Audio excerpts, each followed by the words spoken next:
नमस्कार। इस वीडियो को देखने से पहले पिछली वाली जो वीडियो है उसको जाकर ज़रूर देखिएगा, क्योंकि चीज़ें अगर आप क्रम से देखोगे तो अच्छी तरह से समझ में आएंगी। दूसरी बात, बहुत सारी चीज़ें हैं जो मैं पहले करवा चुका हूँ। सिंधु सभ्यता और हड़प्पा सभ्यता के बारे में बहुत सारी बातें हैं जो मैं पिछली वीडियोज़ में कह चुका हूँ, आप उसको जाकर ज़रूर देखिए। कुछ चीज़ें छूट गई थी, जैसे सिंधु सभ्यता की नगरीकरण, सामाजिक जीवन नहीं, वहाँ पर जो है शवों को दफनाने की जो रीति रिवाज थी वो किस तरह से थी, वहाँ के स्नानघर, वहाँ के शहरी व्यवस्था, तो कुछ चीज़ें छूट गई थी जो हम इसमें अभी कवर कर लेंगे। बाकी चीज़ें मैं करा चुका हूँ, आप पिछली वाली वीडियो जाकर ज़रूर देखिएगा, क्योंकि यहाँ से क्वेश्चंस बनते हैं। तो शुरू करते हैं। इंडस वैली सिविलाइजेशन यहाँ पे लिख दिया हूँ मैं, सिंधु घाटी सभ्यता यानी कि सिंधु घाटी की सभ्यता नहीं। फर्स्ट में है सामाजिक जीवन, देखिए यहाँ पे लिखा हूँ सामाजिक जीवन, यानी कि सिंधु घाटी की जो सामाजिक जीवन थी ना वो मातृसत्तात्मक थी नहीं, यानी कि मातृ की सत्ता थी। समाज का स्वरूप मातृसत्तात्मक था और यह 4 वर्गों में बटा हुआ था नहीं, और सबका अपना अपना काम था। कौन कौन से 4 वर्ग थे? विद्वान वर्ग, योद्धा वर्ग, व्यापारी एवं शिल्पी वर्ग और श्रमिक वर्ग। सबका अपना कार्य बटा हुआ था। श्रमिक अपना श्रम करता था, व्यापारी और शिल्पी कार का जो काम था वो अपना करता था, योद्धा का काम अपना था, विद्वान का काम अपना था। तो इन 4 भागों में बटी हुई थी। और सामाजिक जीवन कैसी थी? तो मातृसत्तात्मक था। बार बार क्वेश्चन पूछते हैं कि सिंधु घाटी सभ्यता की जो है सामाजिक जीवन कैसी रही? 4 ऑप्शन दे देगा, मातृसत्तात्मक, पितृसत्तात्मक नहीं, श्रमिक सत्तात्मक, और भी कुछ भी जो उसके मन में आए वो डाल देगा। आपको टिक लगानी है मातृसत्तात्मक की, ठीक। चलिए आगे, भोजन। देखिए वहाँ के लोग जो थे ना सिंधु घाटी सभ्यता के, वो मांसाहारी भी थे और शाकाहारी तथा मांसाहारी दोनों प्रकार के भोजन करते थे नहीं। सावधान प्रणाली यहाँ से क्वेश्चंस बनते हैं। देखिए होता है कि जो कोई आदमी मर जाता था तो उसको किस तरह से दफनाते थे नहीं, जैसे हमारे हिंदू धर्म में है ना कि जला देते हैं नहीं, जो मुस्लिम लोग हैं वो क्या करते हैं, कब्र में दफना देते हैं। पारसी में देखिएगा तो टावर ऑफ साइलेंस पर ले जाके बॉडी को रख देता है, क्योंकि वो अग्नि पृथ्वी को अपवित्र मानता है। कहता है कि अगर मैं इसमें रख दूँ तो ये अपवित्र हो जाएगा, इसलिए वो कहता है कि मैं आसमान के हवाले कर देता हूँ। और टावर ऑफ साइलेंस पे जाके लाश को जो सब होता है उसको रख देता है। जब चील कौवे जब खा लेते हैं तब आके उसकी अस्थियाँ को प्रयोग करते हैं। तो इसी तरह से है सावधान प्रणाली। तो सिंधु सभ्यता के काल में 3 प्रकार से संस्कार होते थे दफनाने के नहीं। तो प्रथम जो था यह मैं यहाँ पे लिख दिया हूँ, सावधान प्रणाली। ये लोग अपने मृतकों को 3 प्रकार से अंतिम संस्कार करते थे। फर्स्ट, पूर्ण सावधान। पूर्ण सावधान में क्या होता था कि मृतकों को कब्र में दफनाने की परंपरा थी। ऑप्शन आएगा, मृतकों को कब्र में दफनाने की परंपरा थी, 4 ऑप्शन दे देगा। पूर्ण सावधान, आंशिक सावधान, दाह संस्कार, एक और कुछ अपना मन से दे देगा। आपको टिक किस पे लगानी है? पूर्ण सावधान पर। तो यहाँ से क्वेश्चन आते हैं। अगली है आंशिक सावधान, दिखाई देती होगी आपको, ये है नहीं। आंशिक सावधान में क्या होता था कि मृतकों के शरीर को जंगल में ले जाकर क्या करता था, छोड़ देता था वो सब। और जब बाघ, शेर, पक्षी सब उसके लाश को जो सब थी ना उसको जब खा लेता था तो उसकी अस्थि यानी कि हड्डी बच जाती थी। तो उस हड्डी को लाकर क्या करता था, उसको दफनाता था। तो ये थी आंशिक सावधान, मृतकों के शरीर को जंगल में रख देना। पशु पक्षी मांस खा लेते थे तो हड्डियों को दफनाना, इस तरह से संस्कार करते थे नहीं। एक था दाह संस्कार, मृतकों को जलाने की परंपरा भी थी नहीं। तो ये थी मृतकों को जलाने की परंपरा थी, किसमें? पूर्ण सावधान में, आंशिक सावधान में या दाह संस्कार में? ऑप्शन पे टिक लगानी रहती है, नहीं तो आपको दाह संस्कार में। मृतकों के शरीर को जंगल में ले जाकर छोड़ देता था, और जब जब उसके बॉडी मांस जो था ना उसको खा लेता था, फिर हड्डियों को दफनाया जाता था, किसमें? आंशिक में। पूर्ण सावधान में या दाह संस्कार में? आंशिक में। आपको टिक लगानी है। कहने का तात्पर्य इस प्रकार से क्वेश्चंस बनते हैं, आपको टिक लगानी है। ठीक है, आपका आ गया नगर योजना। नगर नियोजन, नगर नियोजन कैसी थी वहाँ की, सिंधु काल की? तो सिंधु सभ्यता के नगर विश्व के प्राचीनतम सुनियोजित नगर है, यानी कि सबसे प्राचीनतम सुनियोजित नगर था। हड़प्पा और मोहनजोदड़ो में मकानों के निर्माण से सामान्यतः पक्की ईंटें प्राप्त हुई है। मतलब 21-22 की बात हो रही है ये, और उस ज़माने में पक्की ईंट थी, आप समझ सकते हैं। नहीं, हड़प्पा और मोहनजोदड़ो में मकानों के निर्माण में सामान्यतः पक्की ईंटों का प्रयोग है, पक्की ईंटों का प्रयोग किया गया था। और हम लोग कहते हैं कि अभी बहुत कुछ कर लिए हम लोग, अरे आपसे पहले वो आए थे और तब थी पक्की ईंट की घर बनी हुई। अगला है सिंधु सभ्यता में जो मकान के दरवाजे होते थे ना, वो सड़क पर ना खुलकर, मुख्य सड़क पर ना खुलकर पीछे की ओर गलियों में खुलता था।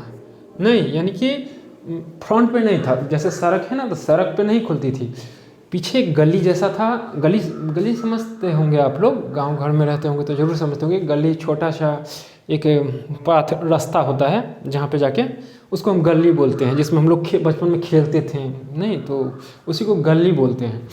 तो मुख्य कहने का मतलब मुख्य सड़क पे जाके डायरेक्टली नहीं खुलती थी, उसकी दरवाज़ा जो था मुख्य सड़क पे जाके नहीं खुलता था, वो पीछे से खुलती थी दरवाज़ा, गली में और गली की ओर से। नहीं, चलिए अगला है,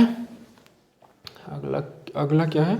हाँ, सिंधु सभ्यता में ये सारी चीज़ें नगर नियोजन में है। सिंधु सभ्यता में सर्वाधिक चौड़ी सड़क मोहनजोदड़ो से प्राप्त हुई है, यानी कि सबसे अधिक सड़क की बात किया जाए तो मोहनजोदड़ो से प्राप्त हुई है, जिसकी चौड़ाई यहाँ पे मैं लिख दिया हूँ 10 मीटर के आसपास है। नहीं, अगर अक्षर नहीं समझ में आया अगर अक्षर समझ में नहीं आए तो वीडियो को बार बार देखिएगा, आवाज़ सुनकर आप समझ सकते हो।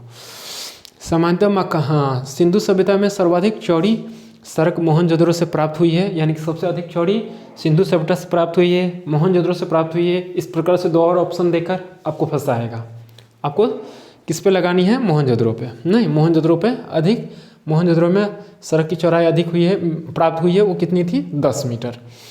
सामान्यतः मकानों में 4-5 कमरे बनाए जाते थे। जो सिंधु सभ्यता की जो मकानें थी ना, उसमें 4-5 कमरे बनाया जाता था।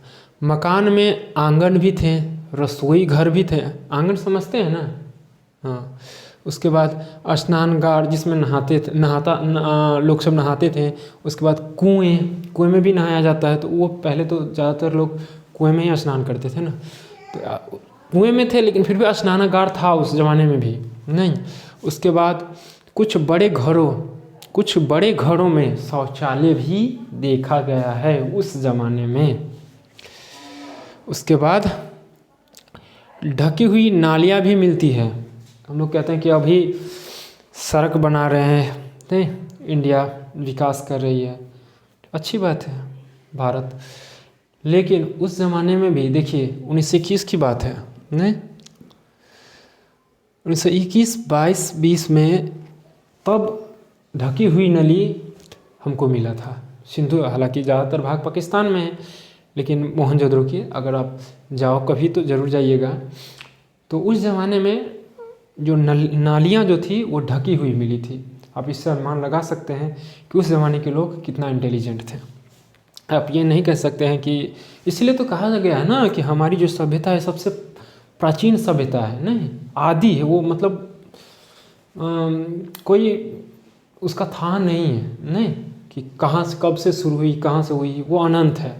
जहाँ से हम लोगों की पकड़ गई, जहाँ तक पकड़ गई वहाँ से हम लोग मतलब इसको जान रहे, समझ रहे हैं, लेकिन वो बहुत आगे है। हमारी जो सभ्यता संस्कृति है बहुत पुरानी है। उसके बाद आप हड़प्पा में आते हैं। हड़प्पा 1921, इसकी खुदाई ये सारी बातें कुछ कुछ चीज़ें जो हैं पिछली वीडियो में मैं बता चुका हूँ, उसको ज़रूर देखिएगा। वही कुछ कुछ बातें जो यहाँ पर रिपीट हो जाती है, तो उसको देखिए। इसकी खुदाई दयाराम शाहनी हड़प्पा की नहीं 1921 में हुई थी कि 1921 में रावी नदी के तट पर, जो कि वर्तमान में पाकिस्तान में है। और यहाँ से कुछ वस्तुएं मिली। कौन कौन सी थी? श्रमिक आवास लिखा गया, जो काम करने वाले लोग सब थे ना, उसका आवास नहीं। अन्नागर, अन्नागर मतलब अनाज सब रखने वाला एक जो था बड़ा सा घर, वो देखा गया। उसके बाद लकड़ी का ताबूत भी देखा गया नहीं हड़प्पा में, लकड़ी का ताबूत जिसमें कॉफिन नहीं बोलते हैं, जिसमें दफना दिया जाता है लोगों को। RH-37 कब्रिस्तान भी पाया गया। तो ये थी, इसको मैं इरेज कर रहा हूँ, फिर आगे आपको बताऊँ, क्योंकि कहाँ गया इरेज? ये रहा। एक मिनट, इसको मैं रोक दूँ, नहीं तो वीडियो लंबी हो जाती है। नहीं,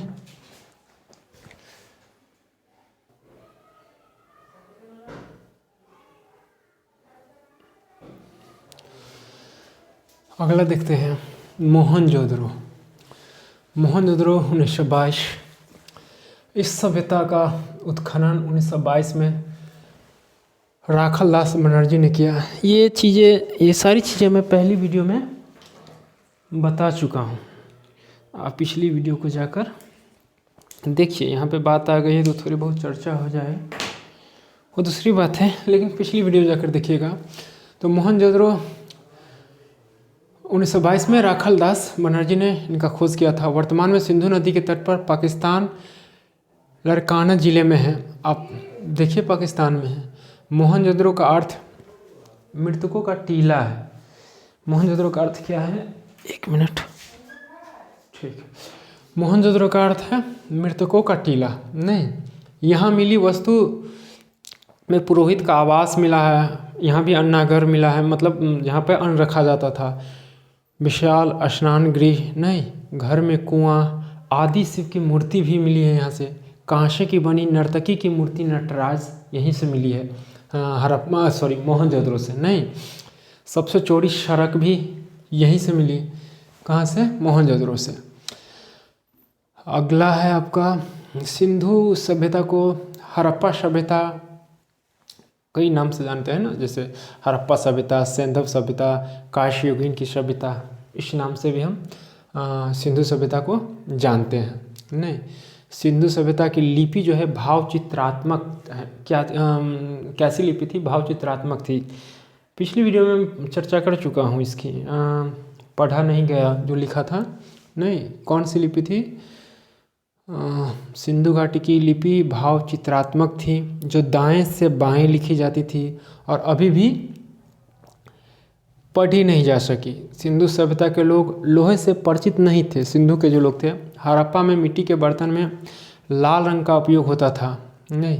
हड़प्पा सभ्यता में बहुत सारे जानवरों के चित्र थे, पर मतलब जो चित्र पाया गया ना, तो उसमें बहुत सारे चित्र दिखा गया, पर शेर का चित्र नहीं था। तो ये थी।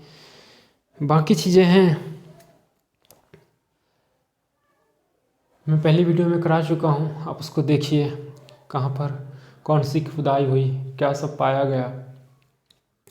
कृषि भी हुई थी, कपास सूती वस्त्र उस समय भी लोग पहनते थे नहीं। बाकी मुझे नहीं, मैं वही करवा रहा हूँ जो क्वेश्चंस एग्जाम में आते हैं। वैसे सिंधु सभ्यता पर अगर वीडियो बनाया जाए तो बहुत लंबी हो जाएगी। लगभग अगर आधे घंटे की वीडियो यानी कि 30 मिनट का भी वीडियोस बने तो मुझे लग रहा है जैसे 10-15 वीडियो बन जाएंगे नहीं, 10-15 वीडियोस बन जाएंगे। तो वही आपको जानना है जो एग्ज़ाम में क्वेश्चंस बार बार पूछे जा रहे हैं। बाकी आप खुद से भी थोड़ी बहुत मेहनत कीजिए अगर नॉलेज अचीव करनी है तो। बाकी मैं तो यहाँ करवा रहा हूँ। तो ठीक है, मिलते हैं अगली वीडियोज़ में। नमस्कार।